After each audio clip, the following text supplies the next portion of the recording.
Last week, the Supreme Court heard oral arguments in regard to Mississippi's anti-abortion law, which would ban abortions after 15 weeks. Now, recently, CNN's Jake Tapper spoke with the governor of Mississippi, Governor Tate Reeves, and Reeves couldn't help but admit what his real goals are in regard to anti-reproductive rights policies. Let's watch. So is that a yes, that if Roe v. Wade is overturned, you will enforce the almost total abortion ban in Mississippi that exists in the inevitability or in the situation where Roe v. Wade is overturned? Yes? Yeah, Jake, that is a yes, because if you believe, as I believe very strongly, that innocent unborn child in the mother's womb is in fact a child. The most important word when we talk about unborn children is not unborn, but it's children. And so, yes, I will do everything I can to protect the lives of those children. Yeah, Mr. I care about the lives of children doesn't really seem to care about the infant mortality rate in Mississippi, which is the highest of any state, which we'll get to in just a second. But before we do, he's referring to Mississippi's so-called Snapback Law. A Snapback Law for abortion is currently in existence in Mississippi, which calls for most abortions in the state to be banned if Roe v. Wade is overturned. The only exemptions to the law would be rape and if, oh wow, they're so kind, if the mother's life is in danger. Reeves, by the way, shows just how little he cares about human lives in another part of this interview with Jake Tapper. Let's watch. The country has been here before 1973, and what happens in reality is women of means are still able to get abortions, but poor women, young women, vulnerable women end up often seeking abortions in ways that can cause them severe harm, mutilation, if not death in some cases. So do you acknowledge that this step will result in some women and almost certainly getting seriously hurt, some even dying?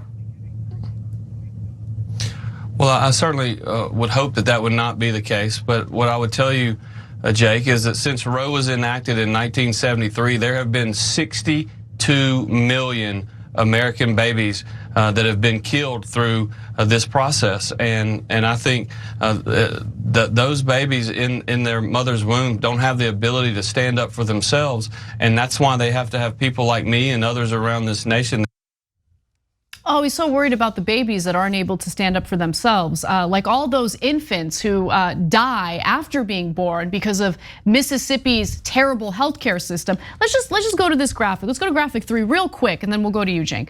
So infant mortality is, by the way, shameful overall in the United States, okay? So we're talking about number of infant deaths per capita per 1,000 live births. So at the US level, you have 5.7.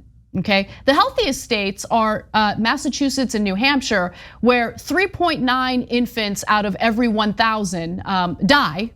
But the least healthy state is Mississippi, where every 8.6 infants out of 1,000 die after being born. But you know, he's so concerned about babies.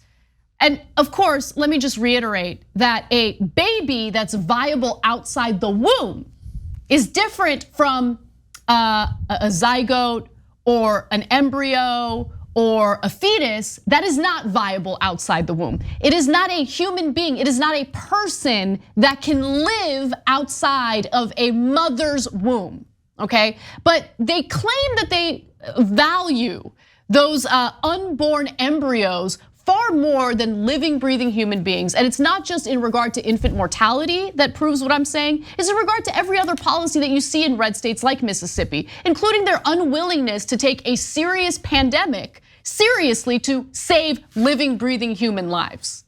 I'm so sick of their lies, it's disgusting. And they're gonna get their way. You know why? Because conservatives are well-funded, well-organized, and this has been a long-term project that they've been incredibly disciplined in getting done. Okay, so we're gonna give you more facts on what losers Republicans in Mississippi are in a second. That's empirical, and we're gonna prove it to you. But I wanna go one by one on culpability for Republicans here, Democrats, and fundamentalist Christians.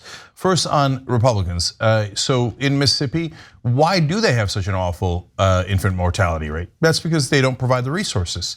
And they think, especially in poor areas, by the way, black areas, they say, Yeah, but by the rich want tax cuts. So now in this case, infant mortality is they have chosen that they want a child.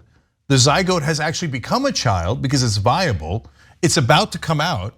But the governor of Mississippi decided that his donors needed tax cuts, so he didn't want to give health care to those areas. And since there's poor health care, those kids that are actually kids die, babies die, because that governor you just saw thought, yeah, but I want the rich to get richer in Mississippi. So I don't really care about babies at all. If they die, who cares as long as my donors got tax cuts? So understand what kind of, you want to call us murderers? You're a murderer. You're a murderer because you didn't give any resources there. It's a fact, if you give more resources, less kids die. But you chose to have those kids die on purpose because you wanted tax cuts for the rich. I have to add something to that because it's so important. Remember, Obama's Affordable Care Act provided funding to every state that wanted to expand its statewide healthcare programs, right? Medicaid. And red states decided to reject that money because they were so against the Affordable Care Act, which, by the way, leads to people doing what? Leads to people dying, actual people dying. These pro-lifers seem to really love members of their own states, residents in their own states, dying. The only time they pretend like they don't care about people dying is when they want to control the lives and bodies of women. Go ahead. So now, combination of blame here for Democrats and Republicans. We just did earlier in this show, but we've done it now countless times over 2 decades, saying, hey, the mass shootings are because you have no gun control, and the Republicans block all gun control. So they are in favor of mass shootings. They don't want to do anything to fix them. They're in favor of massacres. The Democrats, the Democratic politicians say, oh, no, that would offend the Republicans. We can't say that. Governor Reeves just came out and said the Democrats murdered 62 million babies. And the Democrats say, no. He can call us mass murderers. And every Republican does it. But we can't ever hit back. We can't ever criticize them. As Democrats, our job is to kiss Republican ass. Why? They're the opposition party, and they actually do get people killed. They call you mass murderers, you morons. Are you ever gonna do anything? And the answer is no, because my corporate donors won't allow it, because they love when Republicans give them tax cuts. So I have to just sit here and neuter myself. By the way, you want to talk about how culpable the Democrats are? You know they could end this today. They have the power to pass a national law that would make Roe v. Wade national law. They don't need the Supreme Court at all. They've never needed the Supreme Court. I know, Cenk, but that would mean that the Democrats would have to do something about the legislative filibuster in the Senate, which of course requires 60 senators to vote in favor of any legislation in order for it to pass. And Democrats might feel passionately about this. They might feel passionately about voting rights. They might feel passionately about Biden's Build Back Better agenda. But they apparently feel a lot more passionately about maintaining a filibuster that just leads to awful results for their party and for the American people. The legislative filibuster it's more important than actual human lives. It's more important than getting things done once they're in a position of power. What could they do? Now let me tell you the implicit lies of New York Times, NPR, and CNN. This is a representative of the mainstream media. They say, Republicans calling you mass murderers, that's totally fine. Perfectly legitimate, printed all day long. Democrats killed 62 million babies, mass murder. That's their claims. The New York Times doesn't say it's true, but they say, but they printed 1,000 times over saying that is their claims. But when Democrats ever fight back, you ever find a single strong Democrat, they go, how dare you? You are not being civil. NPR says, no, you have to whisper. You can't, the Republicans' feelings are the most precious thing on the planet, and you cannot offend them. You can't defend them. You can't say that they cause the mass shootings. You can't say that they get people killed when they turn down Medicare money. The feelings of Republicans, do not ever touch them. Guys, they gaslight you into thinking that Democrats are not supposed to fight Republicans, and that Republicans are supposed to rip the Democrats' face off, and that that's normal. It's not normal. It's good cop, bad cop. And it's in favor of corporate rule. The only reason they're not getting rid of the filibuster and making Roe v. Wade a national law tomorrow is because the filibuster protects their donors. Because if they didn't have that, then you would of course have lower drug prices. That is an 88% approval in America. 88% approval. How many times did the New York Times tell you that? How many times did CNN tell you that? How many times did NPR tell you that? No, NPR told you whisper, whisper, shh, shh. Don't ever fight back against Republicans. Don't ever tell people about how incredibly corrupt the Democratic Party is. Don't ever tell people how incredibly corrupt the Republican Party is. Oh, it's bad guy Trump. Oh, Bernie wants to help people. What a monster. He's gonna shoot people in Central Park, said the liberal channel, MSNBC. All right, now finally the fundamentalist Christians, and I do want to talk about what losers Republicans in Mississippi are. I'm gonna say it every time, Numbers 5:11-31. Just look it up yourself. It is in the Bible. It says if you think your wife cheated on you, then you should take her to a priest. The priest will give her a toxic potion. If she did not cheat on you, she will not miscarry. If she did cheat on you, then God will cause an abortion. God is the abortion. I can't tell. There's a good debate. Is the priest the abortion doctor because he gave her the potion to cause the abortion? Or is God the abortion doctor who caused the abortion? But what is absolutely clear and an absolute fact, and you can look it up yourself in your Bible, Numbers 5:11-31. The Bible is pro-abortion. And part of the reason I tell you that, because we live in Alice in Wonderland and Orwellian world, yes, both of them, where everything is upside down and truth is denied nonstop. They take a thing that is super clear in the Bible is pro-abortion. And they say, no, the Bible is against abortion, and that's why you should take the women's bodies and use them as chattel, use them as your servants to deliver male babies.